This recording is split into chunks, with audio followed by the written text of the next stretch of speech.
Si bien la presentación que traigo hoy es estrictamente técnica, pero que sí tiene consecuencias políticas importantes, no puedo dejar de mencionar el profundo dolor que sentimos desde La Libertad Avanza por el asesinato de uno de nuestros militantes, el ingeniero Mariano Barbieri, digamos, lo cual ha sido noticia en este día, y que era un militante, digamos, de La Libertad Avanza, y nos llena de profundo dolor y nuestras condolencias para con la familia. Dicho esto, básicamente la presentación que voy a estar haciendo es sobre lo que va a ser mi próximo libro, y que, si bien son cuestiones de índole estrictamente técnico, tienen consecuencias muy importantes en términos políticos, donde el eje central de la charla es capitalismo, socialismo y la trampa neoclásica, y explicar cómo los instrumentos que utilizamos los economistas pueden ser terminando herramientas absolutamente funcionales para la intromisión del socialismo, la degradación de la sociedad y la catástrofe económica y social. En ese sentido, va a haber una parte introductoria donde voy a estar contando esta situación. Después ya me voy a meter con la parte más densa desde el punto de vista técnico, y por último voy a ir al remate.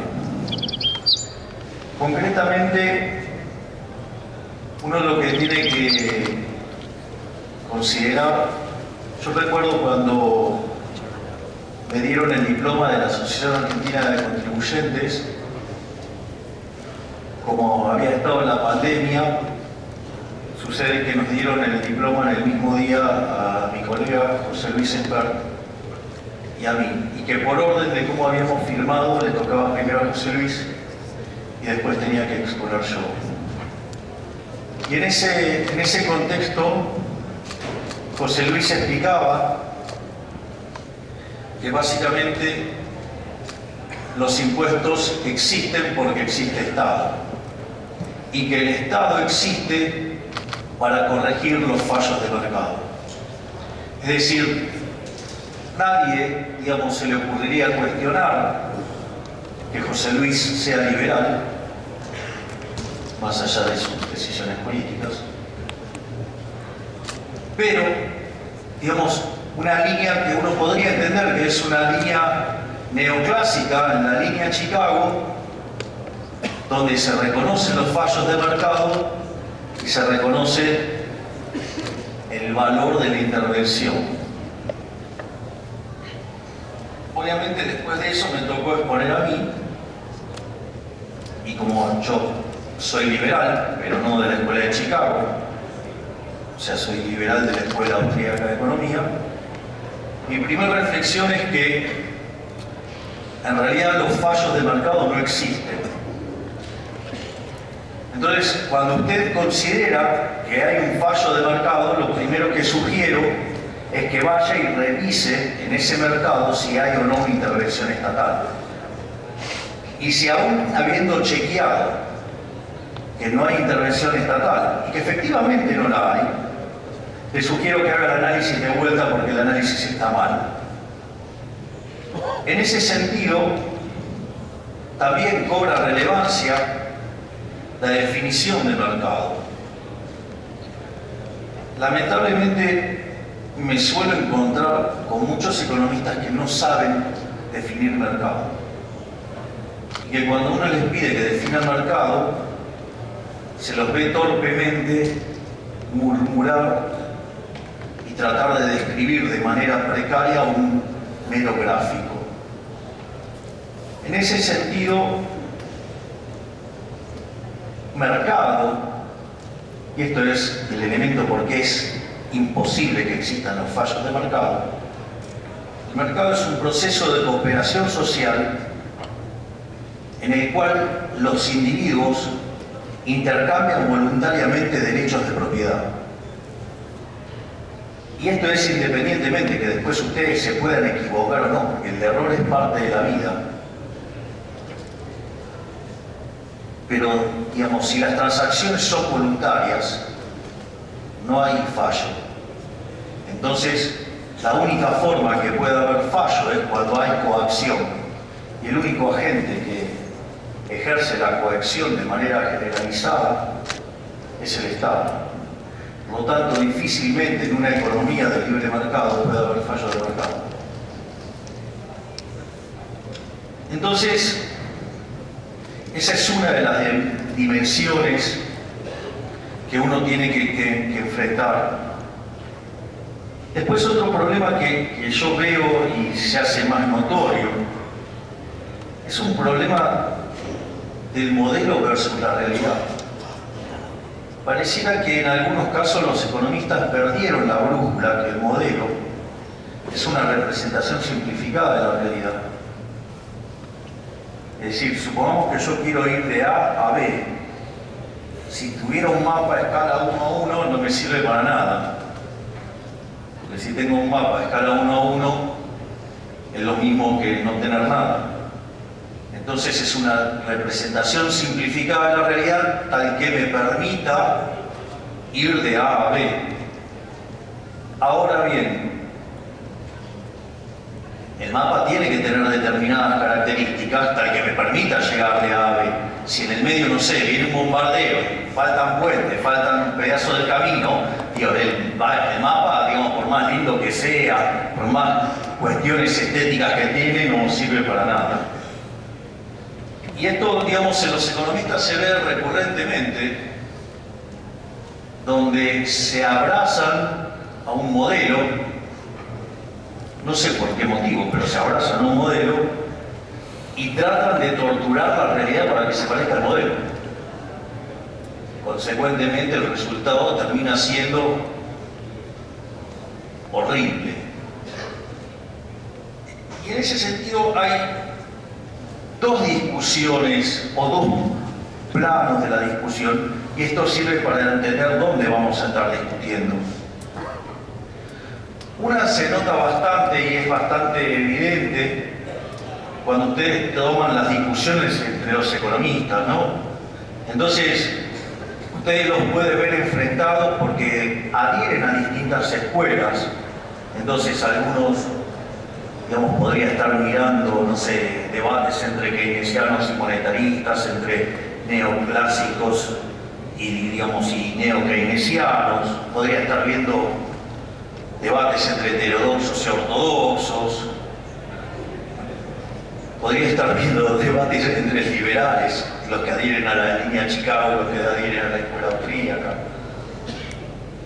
Y la verdad es que uno tendría que tener una guía de historia del pensamiento económico para que verdaderamente ese debate quede enmarcado. Es decir, hay que tener las bases teóricas para entender de lo que se está discutiendo, y lamentablemente la calidad del debate es tan precaria que ni siquiera se puede discutir las cuestiones básicas. A ver, por decirlo con un caso aplicado, digo, el caso de la dolarización, que en realidad es una simplificación. O sea, nosotros hablamos de competencia de monedas, no una, dos, todas las que quieran. Así que, digamos, el subcaso de dos es un subcaso.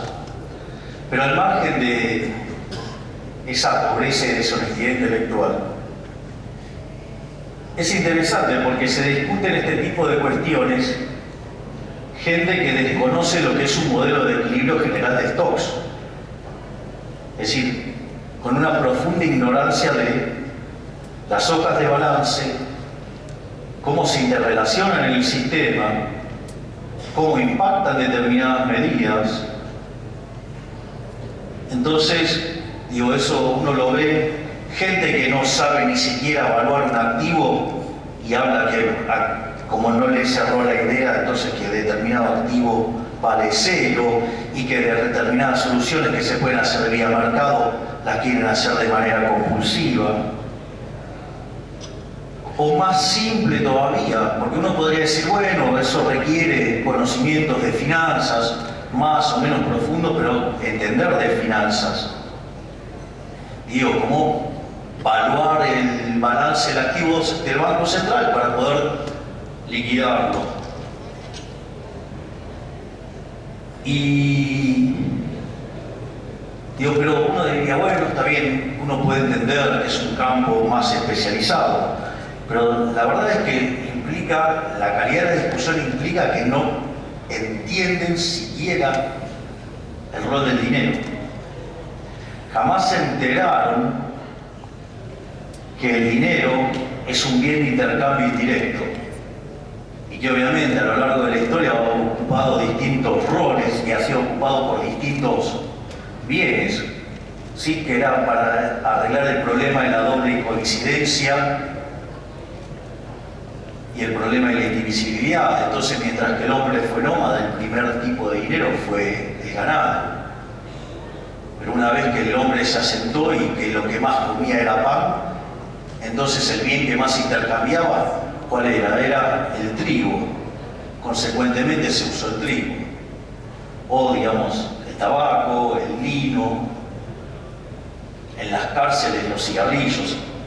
Ustedes no demandan ese bien porque ustedes quieren tener ese bien, sino que lo utilizan para tener otros bienes, es decir, para resolver el problema del trueque. Y eso lo constituye el dinero. Y es interesante porque la realidad es que, ¿saben qué?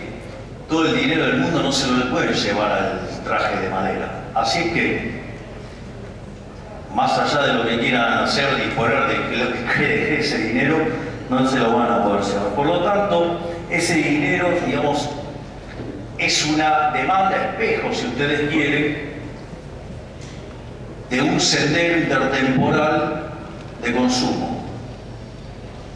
Es decir, cuya contrapartida para poder instrumentar esas operaciones de consumo a lo largo del tiempo es algún bien que trabaje como bien de intercambio indirecto llamado dinero. Dicho esto, entonces, la demanda de dinero real viene determinada por el sendero de consumo. Y el sendero de consumo viene determinado por las preferencias, por la tecnología y por las dotaciones iniciales. Aquello que, en paz descanse, Robert Lucas Jr. llamaba como parámetros profundos.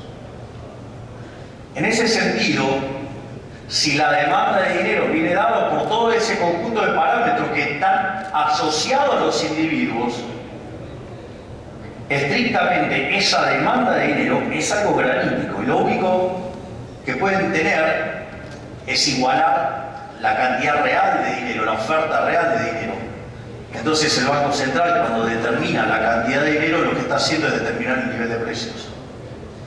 Entonces, lo único que hace el Banco Central es determinar la escala nominal de la economía. Y cuando el Banco Central se pone a molestar con la oferta monetaria, lo único que puede hacer es daño, porque no existe tal cosa como la oferta óptima de dinero, porque está determinado por la demanda. Por lo tanto, ustedes no necesitan tener un banco central. De hecho, el dinero es un invento privado que a partir de 1445, en el primer congreso de Génova, los estados se apropiaron del dinero para estafarlos a todos. Y ustedes le van a festejar a los chorros de los políticos que le metan la mano en el bolsillo con el impuesto inflacionario. ¡Bravo! Yo no.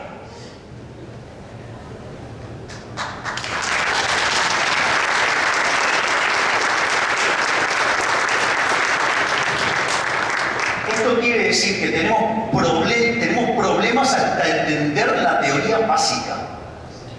Es decir, tenemos gente discutiendo de dolarización con conocimientos muy precarios de teoría monetaria. Bueno, yo no vengo a traer esta discusión hoy, pues se la doy bastante. Yo vengo a hablar de otro problema que sería más divertido, que es un problema de la teoría de la teoría. Es decir, donde los economistas perdimos la brújula. En ese sentido, yo, digamos, como especialista en crecimiento económico con y sin dinero, una de las cosas que me pareció impresionante y estremecedor es cuando ustedes miran las series de Angus Madison y ustedes lo que pueden ver cuando miran el gráfico del PBI per cápita entre el año 0 de la era cristiana hasta el año 2000, tiene la forma de un palo de hockey. Entonces ustedes se encuentran con 1800 años donde el PBI per cápita prácticamente está fijo y de repente hace una curvatura enorme en los últimos 200 años. Es más, si lo tomo cuantitativamente, en rigor, el PBI per cápita entre el año 0 y el año 1800 creció 50%. Y todo se concentró en el siglo XVI, es decir, después del descubrimiento de América. Es decir, que el mundo crecía a una tasa del 0,02% anual per cápita. Es decir, que para duplicar el PBI necesitábamos 3.500 años. ¡Qué mundo aburrido!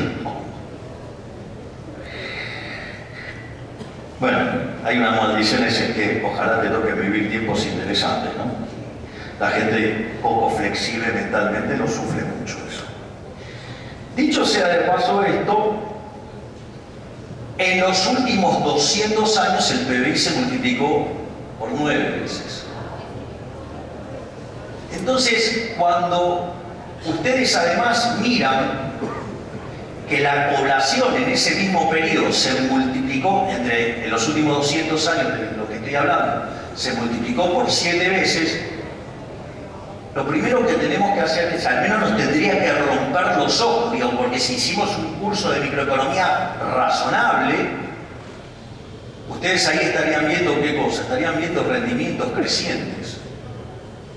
Y eso es un problema, porque cuando ustedes miran los manuales, le vienen graficando funciones de producción que tienen rendimientos constantes o rendimientos marginales decrecientes.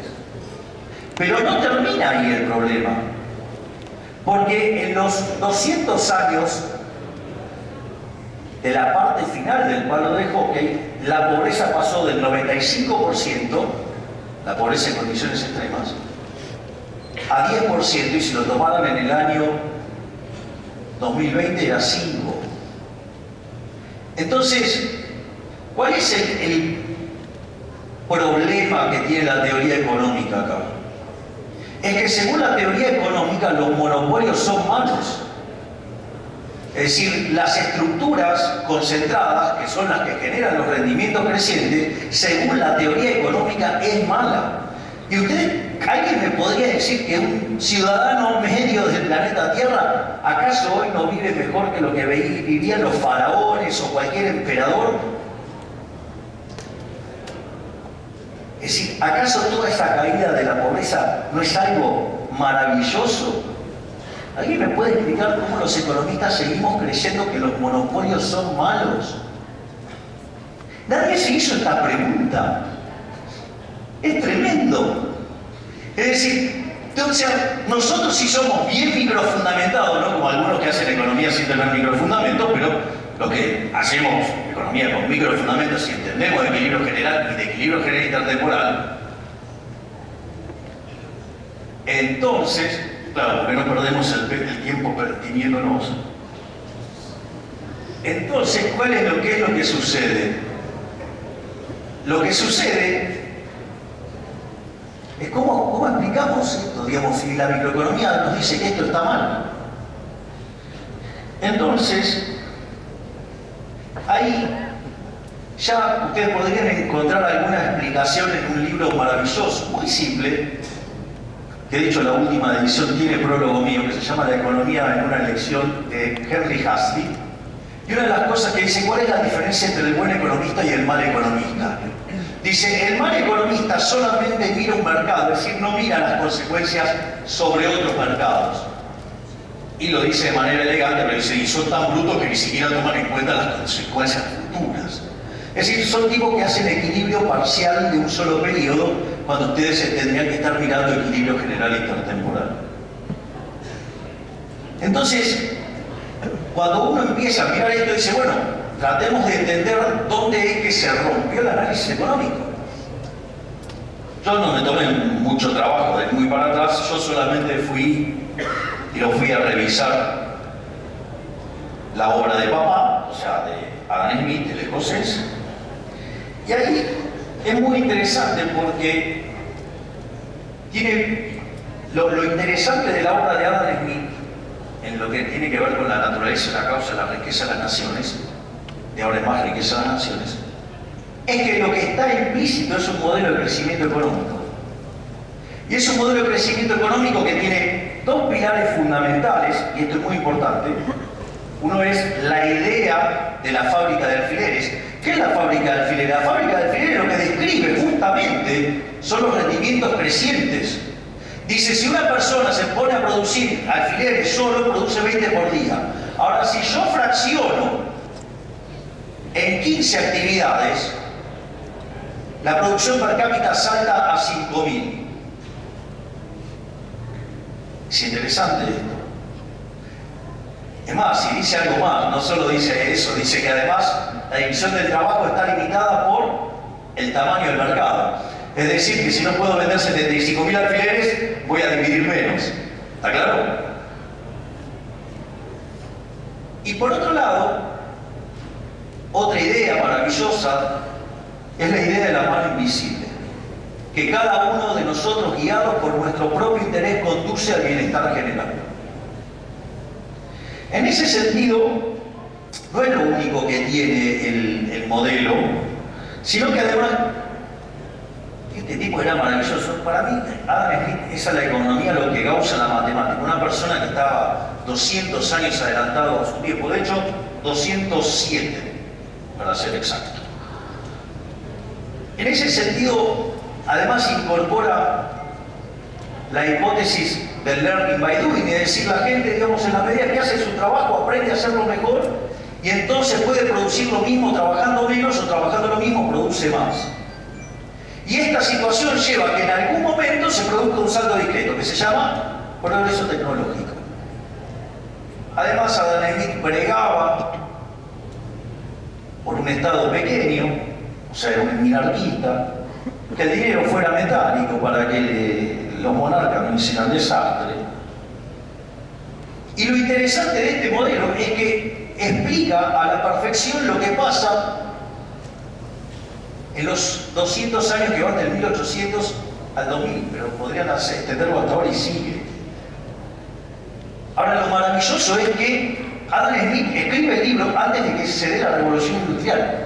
Es un genio, el tipo la vio venir. Y obviamente que a partir de ahí aparecieron todos sus detractores, Malthus y toda la cría esa que viene atrás. Que no voy a perder tiempo discutiendo todo eso. Pero una de las cosas que sucede como elemento de la discusión de la teoría del valor, aparecen los neoclásicos. Y ahí aparecen Menger, Gibbons y Valrami. Y lo interesante es que, básicamente, ya a inicios del siglo XX, este problema se había hecho evidente. Es decir, al inicio del siglo XX, este problema del palo de hockey, de los rendimientos crecientes, como habían modelado y habían, en la línea de Barra, estaban trabajando en hacer que la economía se parezca a la física. Entonces empezaba a haber algunos problemas, y en especial, ahora me voy a ocupar más directamente, el tema de Pareto, el óptimo de Pareto. Si el óptimo de Pareto dice que si ustedes pueden mejorar la vida de alguien sin molestar a otro, ustedes pueden hacer una mejora y esa es una mejora paretiana. Y cuando eso se agota, que no se puede hacer más, están en el óptimo de Pareto. Que parece muy simpático así, cuando después lo ponen en términos dinámicos es una cosa verdaderamente aberrante. Y ahora lo vamos a ver también. Pero mientras que esto ocurría, digamos, y entonces aparece la discusión entre Alfred Marshall y Alvin Young y cómo, digamos, hacer para mantener la estructura matemática del modelo de competencia perfecta para ponerle crecimiento y que se le pone externalidades, o sea, todos trucos matemáticos. Trucos matemáticos, no teoría económica. Después se viste de teoría económica, pero esa es la gran mentira. Entonces, ¿cuál es el punto? Se empieza a discutir, por ejemplo, todo lo que tiene que ver con la teoría del monopolio. ¿Por qué? Porque justamente querían explorar el problema de los rendimientos crecientes. Entonces ustedes tienen contribuciones como la de John Robinson o como la de Chamberlain. Digo, ¿para qué? Para explicar por qué, digamos, el mundo estaba creciendo. Pero, claro, en 1936 cayó un terremoto teórico que lo rompió la cabeza a todo y hizo un desastre. Digamos, es cuando John Maynard Keynes publica ese panfleto nefasto en favor de políticos mesiánicos, chorros y corruptos para justificarle cualquier aberración. Que hoy algunos que se tildan de ortodoxos, cuando quieren ajustar, miran solo al sector privado, no al sector público. Ojo con esos, porque son cómplices. El ajuste lo tiene que pagar la política, lo tienen que pagar los parásitos. Ustedes no le pueden cargar el costo al que produce. Digamos, ustedes no salvan al parásito, ustedes tienen que salvar al cuerpo. Cuidado con esos economistas que quieren preservar al parásito. Es decir, todos menos yo.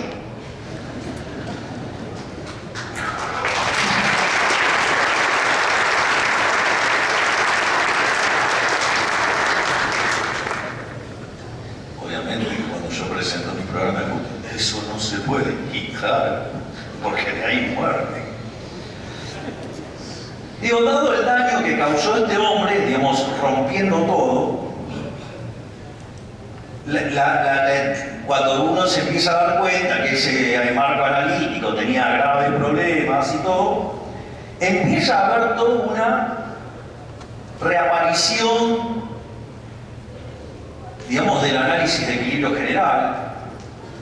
Y entonces, después de la obra de Abraham Wald, digamos, que toman como referencia, aparece Lionel Mackenzie, aparece Arrow y Debré, Arrow y Hahn. Y es interesante esto porque la mainstream se ocupa, o sea, esta es la parte donde esto ahora se empieza a poner denso, de todo lo que tiene que ver con el análisis del equilibrio. El equilibrio tiene tres cuestiones cuando ustedes estudian el equilibrio. Una cuestión tiene que ver con la existencia, otra cosa tiene que ver con la unicidad y otra tiene que ver con la estabilidad. Es decir, se estudia si el equilibrio existe, es único y es estable. En ese sentido, cuando ustedes se ponen a estudiar el problema de la existencia, para probar la existencia del equilibrio general, ustedes tienen que trabajar con un teorema de punto fijo. Si hubieran tomado mis cursos de Economic Modeling, todo esto lo sabrían, pero como en general no eran tan populares. Imagino que hoy serían algo más, pero no era el momento que daba clase de esto. En ese sentido, ustedes entonces necesitan conformar funciones de exceso de demanda que tengan características que permitan aplicar un teorema de punto fijo. Y un teorema de punto fijo requiere, digamos, que eso ocurra en un conjunto convexo que sea cerrado y las funciones sean continuas. Por lo tanto, para que ustedes puedan hacer esto, entonces tienen que darle un conjunto convexo que sea cerrado y que esas funciones sean continuas, es decir, que las funciones de exceso de demanda sean continuas. Es más, la figura del subastador baltrasiano es una figura matemática también. Porque ¿qué es lo que pasa? Cuando yo tengo la función de exceso de demanda, yo le tiro un precio y ¿qué me contesta? Cuando le tiro el vector del precio, me contesta un vector de cantidades. ¿Y qué digamos, un teorema de punto fijo requiere una función que va hacia sí mismo, es decir, es de precios hacia precios. Entonces, ¿cómo hago para hacer eso? Si yo tengo desde precio hacia cantidades. La figura del isobartador barraciano que dice, dadas las cantidades, cuando la oferta supera la demanda, el precio cae o viceversa. Entonces ahora pasan a tener una función de precio a cantidad. Entonces, desde la cantidad al precio. Entonces, hacen una compuesta y le queda de precio a precio, todos felices porque ahora podemos demostrar que el equilibrio existe. Es más, si hacemos determinados supuestos sobre las curvas de indiferencia, si por ejemplo asumimos la estricta no saciedad en el consumo y las tenemos bien convexas, las curvas de indiferencia, eso nos va a asegurar que el equilibrio además sea único. Si queremos ser más flexibles en términos de consumo, tenemos que ser más estrictos entonces en términos de producción y exigir que los rendimientos marginales sean decrecientes. Entonces, ya sea por un lado o por los dos en simultáneo, eso nos va a asegurar que el equilibrio además es único. Y si además asumimos que los efectos directos, lo cual es bastante obvio que superan a los cruzados, además el equilibrio es estable. Ahora, la realidad, yo voy a decir algo, la verdad que cuando uno ve el modelo de Abraham Wald, o ve el de Lionel Mackenzie, o ve el de Arrow, ve el de Breuer, ve el Arrow de Breuer, ve el Arrow, son verdaderamente figuras hermosas. Es decir, la belleza estética de esos modelos es espectacular. Es decir, uno no puede no enamorarse de esos modelos. Entonces, igual no le ganan a todo, aviso. Si quieren no entienden, si no, lo dejamos. Está trabajando, no pudo ver. Y sí, gente que labura. Nosotros nos ganamos el pan con el sudor de la frente. En ese sentido, se avanza más sobre este tema y entonces quieren analizar la optimalidad. Entonces, ¿cómo es la conversión de la idea? Entonces ahí ustedes se encuentran con un problema. O se quedan con la mano invisible y la idea de la optimalidad, o se quedan con la fábrica de alfileres.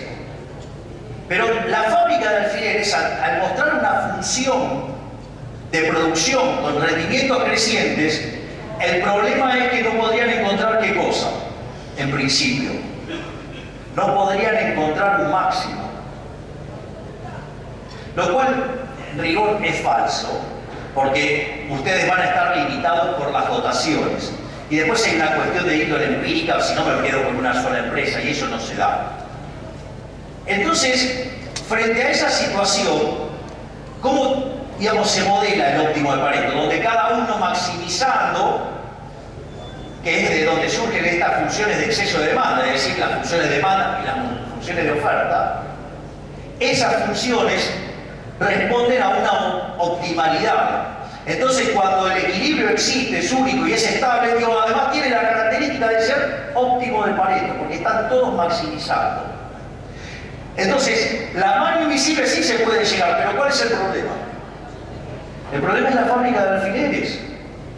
Porque la fábrica de alfileres muestra rendimiento creciente y al mostrar rendimiento creciente no puedo hacer una maximización. Y consecuentemente se me cae el óptimo de Pareto. Y yo entiendo, digo, la belleza analítica que esto muestra, pero es aberrante lo que está pasando cuando hacemos eso. Porque llegamos al delirio tan grande, pero tan grande, que nos enamoramos tanto de ese modelo, que cuando la realidad no coincide con el modelo decimos que es un fallo de mercado.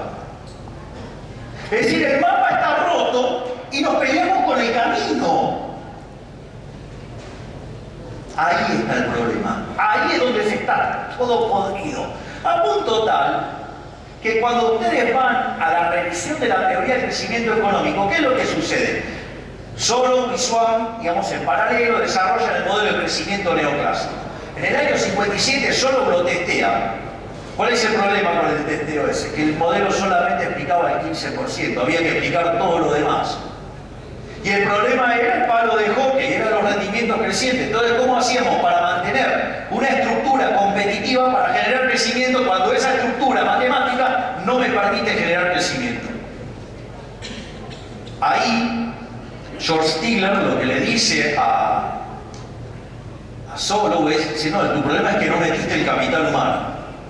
Y ahí en Chicago se desarrollan dos líneas de análisis, una que es a nivel microeconómico, que es Gary Becker, y otra a nivel macroeconómico, que es Hirofumi Usawa, que debería ser bastante conocido para nosotros porque es quien tutorió la tesis de Miguel Sidrowski, uno de los más grandes economistas de la historia argentina.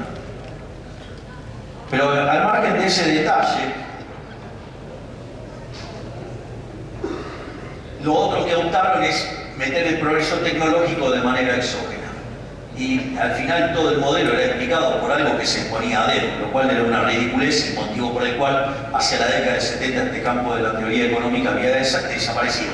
Hasta que llega Paul Romer en la Universidad de Chicago en el año 1983, presenta su tesis doctoral, que de hecho es Premio Nobel de Economía, y es tutoriado por otro Premio Nobel de Economía, que es Robert Lucas Jr., que además había tomado los cursos con Usawa, y ahí es donde aparece la teoría del crecimiento endógeno, y que son distintos modelos para poder explicar justamente el palo de hockey.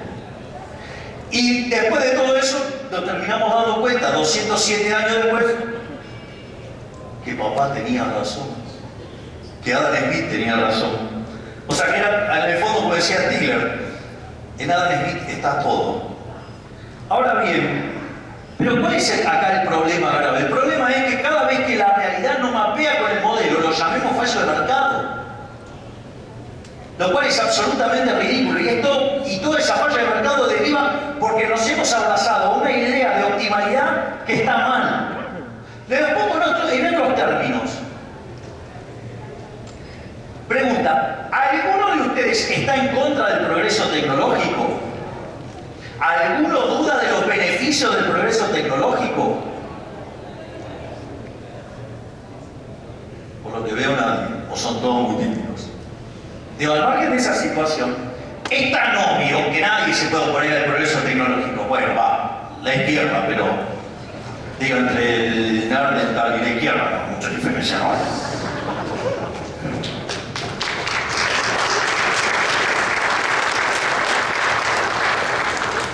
Pero, al margen de eso, ahora, si ustedes se lo toman en serio, el progreso tecnológico, desde el punto de vista ideológico, para esto es una aberración. Porque aparece el progreso tecnológico. Piensen en este cuadro. Aparece Edison con la lamparita. ¿Ustedes qué creen? ¿Cómo se sentían los fabricantes de velas? Los productores de vaselina estaban felices. Gracias, hay gente que entiende que tengo buen sentido del humor. Entonces digo, es aberrante. Y a alguien se le ocurriría, hay que romper el progreso tecnológico porque no me cierra el óptimo de Pareto, pero es un disparate. Le aviso que algunos economistas que se la dan de serios y que desafortunadamente están cerca a los candidatos, digo, quieren agarrar, regular, digo, restringir el progreso tecnológico, parece que quieren castigar a los emprendedores. Uno que tiene un nombre compuesto, radical. Andaba dando vueltas por las fotos.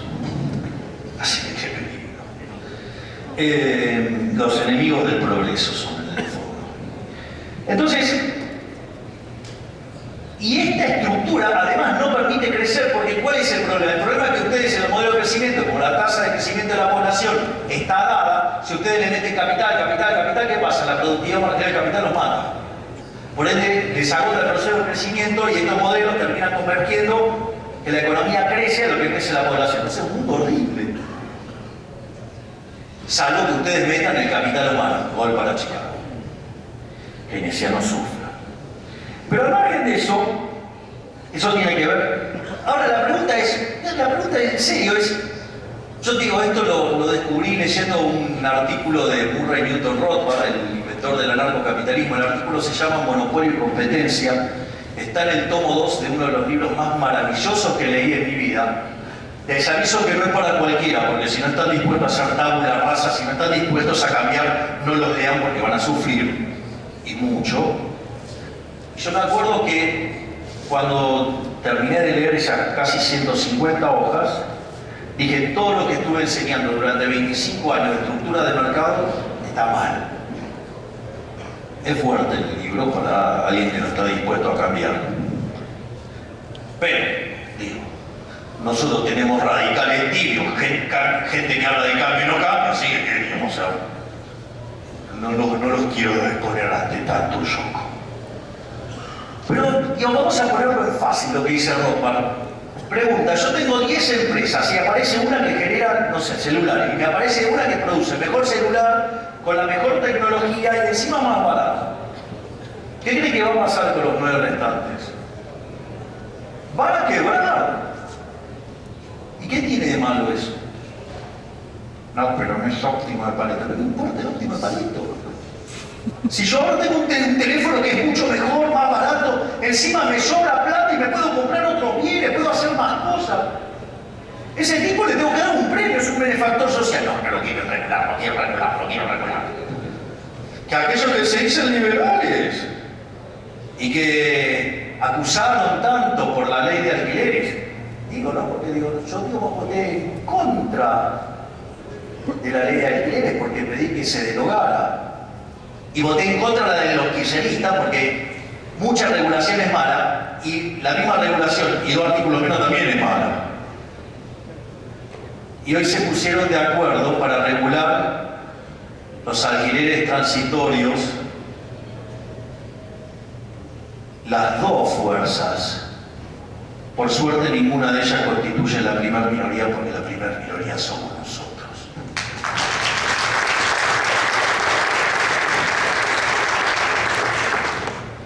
Pero para que no se dejen engañar, cuando le dicen que vamos a ser capitalistas, no van a ser capitalistas.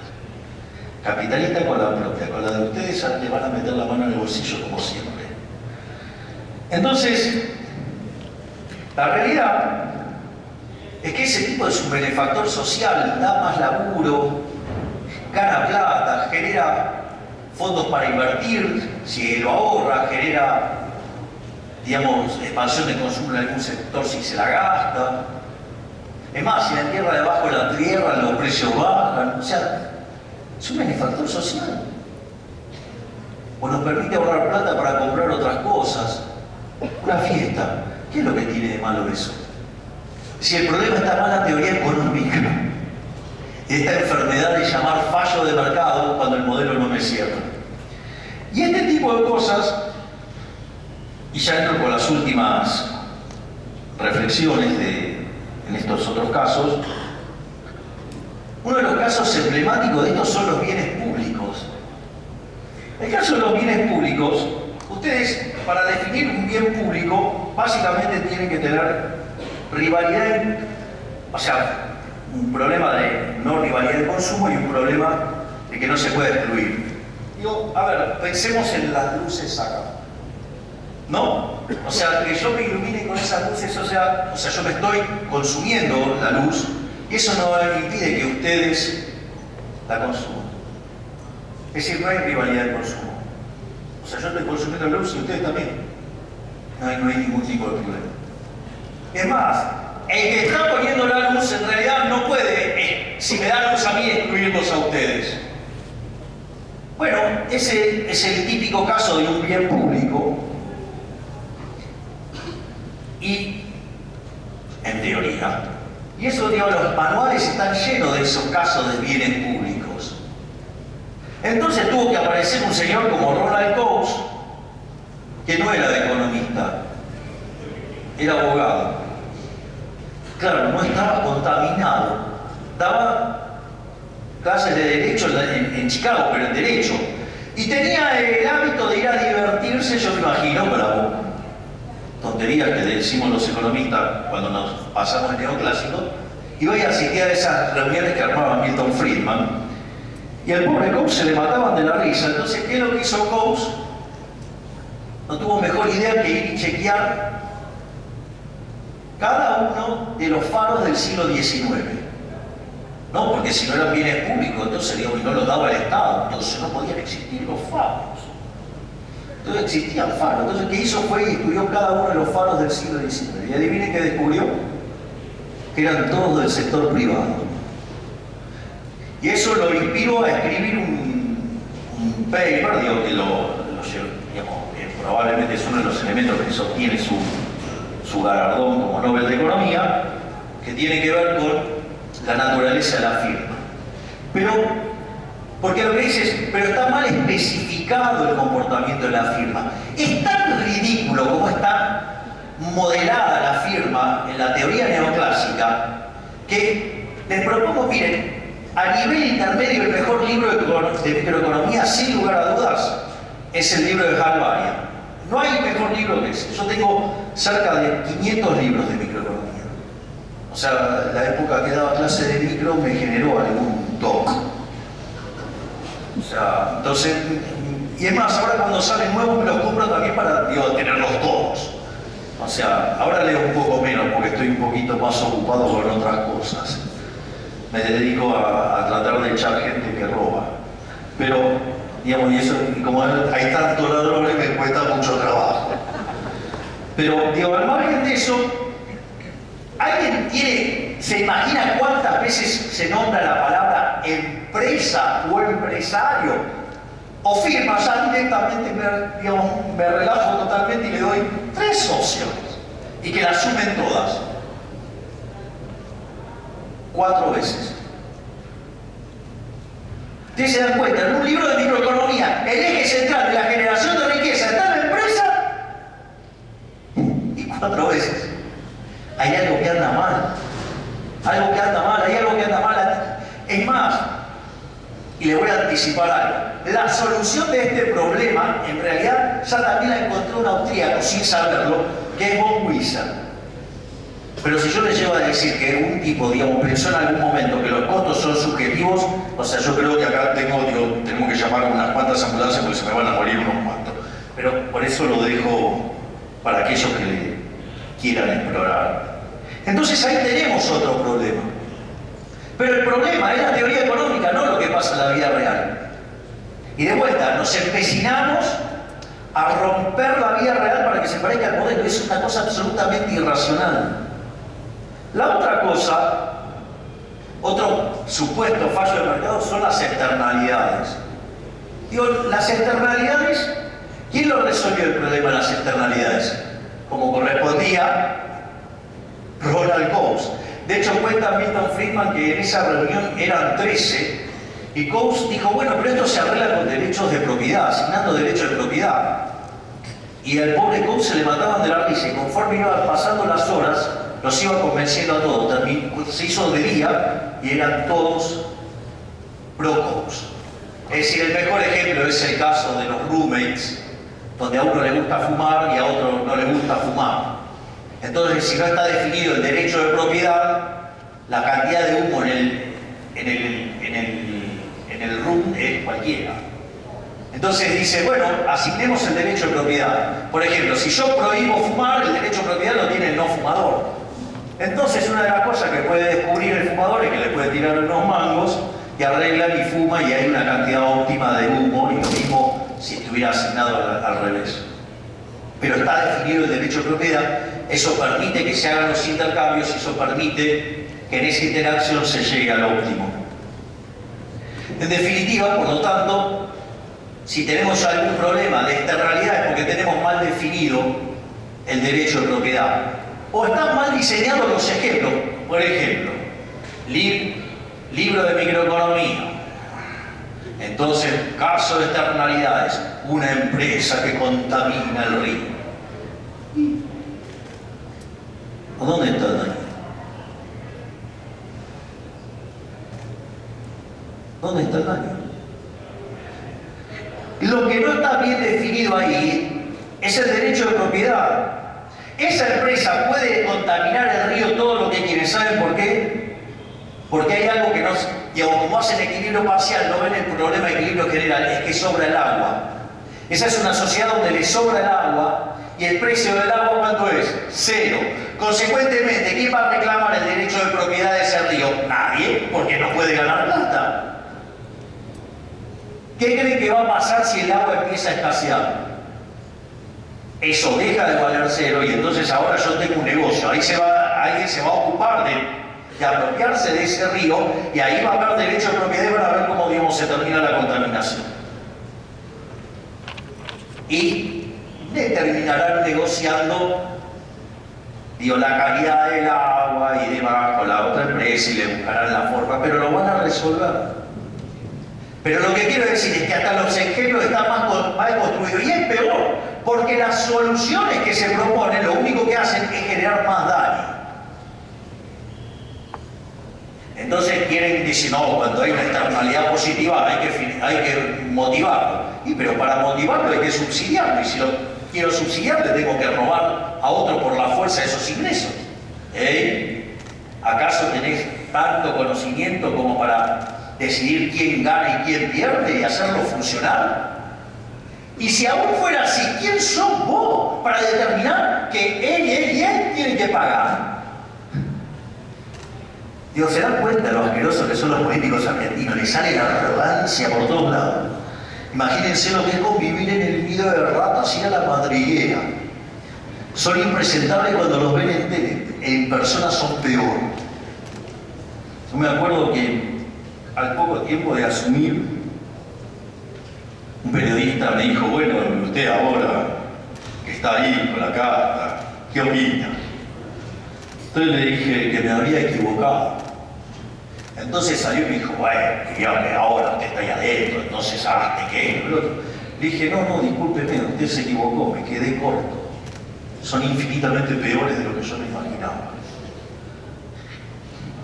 Pero, digamos, como la queja para mí no es solución, la desidia no es solución, decidí meterme ahí adentro para romper todo el statu quo y terminar con estos chorros de una vez por todas, para poner de pie a la Argentina y que de acá a 35 años volvamos a ser una potencia.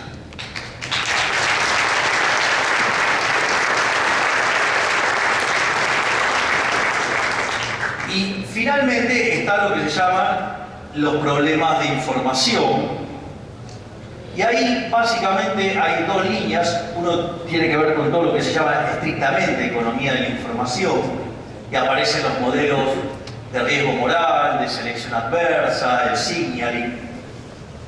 Digamos, todo el día estamos resolviendo este tipo de problemas sin que se meta el Estado en el medio. Así es que esperemos que no se metan. Sí que se quieren meter porque se meten, regulan, digamos, se meten adentro de los mercados, hacen porquerías, dañan. Y la otra es el tema de los fallos de coordinación, donde básicamente lo que se hace es recurrir a la teoría de los juegos y lo que tiene que ver principalmente con el dilema de los prisioneros para mostrar que el mercado por sí solo no puede llegar. Ahora, sucede que ahí hay un supuesto fuerte y es que los agentes no pueden interactuar. Ahora, los agentes no pueden interactuar para encontrar un óptimo y un tipo que está, digamos, más alto que el Everest, sí lo va a encontrar. Hay que ser arrogante en la vida. Es decir, no lo puede resolver el tipo que está en la trinchera interactuando con la contraparte y lo va a resolver un inútil desde el Himalaya, que no sabe ni siquiera lo que pasa y lo va a resolver mejor que usted que estás en la tribuna. O sea, es raro. ¿Qué quieren que le diga? Es decir, lo que quiero mostrar es que cada vez que ustedes quieran hacer una corrección de un supuesto fallo de mercado, inexorablemente por desconocer qué es el mercado, por haberse enamorado de la estructura del árbol de Bré y creer que lo que no coincide con eso es un fallo de mercado, le estamos abriendo la puerta a las basuras de los políticos para que intervengan. Y cuando intervienen, terminan violentando los derechos de propiedad. Y como consecuencia de eso, el resultado de la intervención hace que el resultado final sea peor que lo que teníamos originalmente. ¿Y cómo reacciona el político ante esta situación? ¿Ustedes creen que van a decir que se equivocaron? El imbécil de Lipovetsky, después de esa nefasta ley de alquileres, ¿qué dijo? Falló la regulación. ¡No! ¡Falló la ley!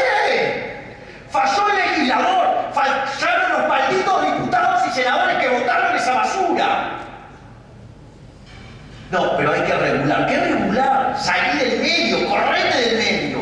Solo hace daño. Porque nada que parte de una fuente coactiva de ingresos puede ser bueno. ¿Qué fallo de mercado? No existe el fallo de mercado. Si algo funciona mal es porque está metido el Estado en el medio. Y de vuelta, vayan y busquen. Porque si no está el Estado, el análisis está mal y vuelvan. Nunca le abran la puerta a estos sátrapas, porque una vez que entran, el resultado es peor. Y frente a ese resultado, no lo van a corregir con más libertad. Lo van a corregir con más regulación. Y entonces vamos a entrar en la dinámica de camino de servidumbre. Y cada vez vamos a tener más Estado y más socialismo, más regulación, menos libertad y peor nivel de vida. ¿Saben qué es lo único interesante de todo esto? Que estamos ante las puertas de decirles basta. Se terminó. Una Argentina distinta es imposible con los mismos de siempre. Y aquí estoy yo, como representante de la Libertad Avanza, para decirles, yo vine a decirle a todos esos sátrapas que se terminó, que la única solución es la libertad y que si volvemos a abrazar las ideas de la libertad, en 35 o 45 años vamos a volver a ser una potencia. Muchísimas gracias.